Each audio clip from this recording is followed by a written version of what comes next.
No niin, tälle reseptille taustaa voin kertoa tästä, että oltiin tuossa porukalla faijavitsi kerholla ja siellä sitten mietittiin, että okei, riisi on ainakin yksi raaka-aine ja sitten porukasta nousi semmoinen kysymys, että kuinkas muna voi?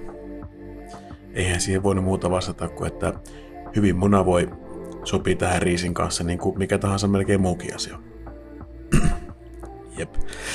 No, laitetaan aika tosta 140 grammaa riisiä tommoseen riisin keittimeen. Tää on siis mikroon tarkoitettu perään tuplamäärä vettä riisin painoon nähden. Noin suurin piirtein. Ja ripaus suolaa. Tästä on tulossa siis 2 annosta. Tossa on resepti, voitte sen sitä kurkkailla.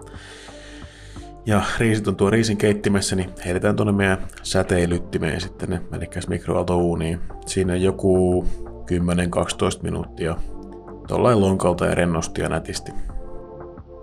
Sillä välin kun riisiä tuolla säteilytetään, niin keitetään muutama kananmuna. Tähän reseptiin tarvitset 3, mutta mä nyt keitän samalla tuossa muutama ylimääräisen, koska näitä voi jääkaapistakin sitten vielä pistellä erikseen. Ja tää keittäminen tapahtuu sillä, että laitetaan kattilaan vettä ja levy täysille. No niin, kylläpä onkin jännää. Se riisi on aivan just valmista ja sieltä se tulee. Onpa subtrooppinen ilmasto. Ollaan näköjään saatu se vesi ensin riisiin ja sen jälkeen irti siitä.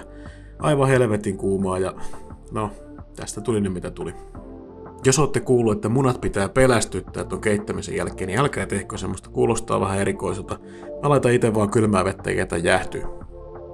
Siitä sitten 1 munaa, 2 munaa ja vielä sitten 3 munaa. Missä se on? Tossa. Noin, hyvä. Ja jotta saadaan tää ruoka paritettua hyvin juttujen kanssa, niin tehdään tästä vähän rasvasta. Ei siis paljon, vaan sillä sopivasti rasvasta. Valmistellaan tähän yksi ainesosa, eli tommonen Lidlin raijuusto. Tää on hyvä tää vilpoona, 300 grammaa.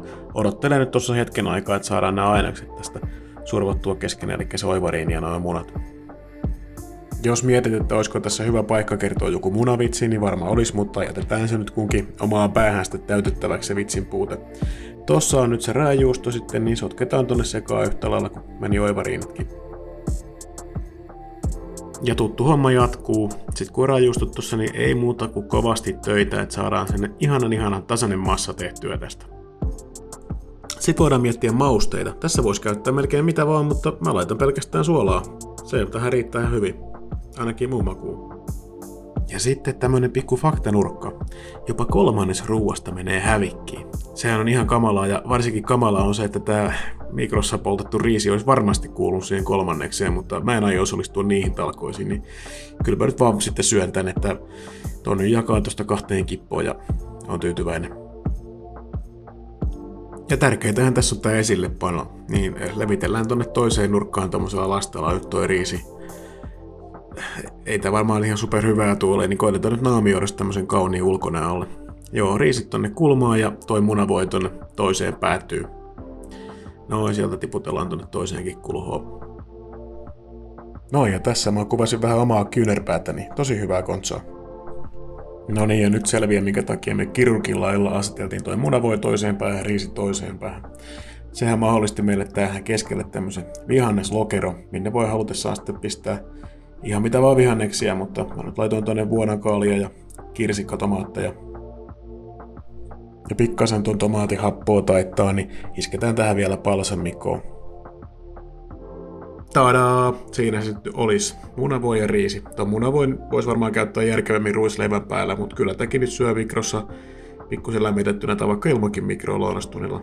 Ei superhyvää, mutta toi ulkonäkö vähän peittää sitä makua.